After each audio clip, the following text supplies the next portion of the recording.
ওই তো মাছটা যাচ্ছে দেখো। হ্যাঁ ভাই ভাই ধরো ধরো। আরে মাছটা পালিয়ে গেছে, কি করবো ভাই? তাইলে পালিয়ে আসো, মাছ ধরতে হবে না, পালিয়ে আসো ভাই। এক জায়গায় বুঝবা আসো, পাঁচ পাতা ধুয়ে লো ভাই। দাঁড়াও ভাই,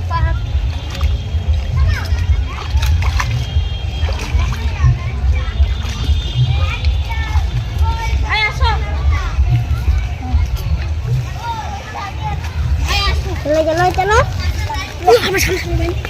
বলো বলো ভাই। এই জায়গায় আমার আব্বার দাদু যখন বেঁচে ছিল, আমার আব্বাকে বলে গেছিল, আমার আব্বার না এই জায়গাটা সব ছিল।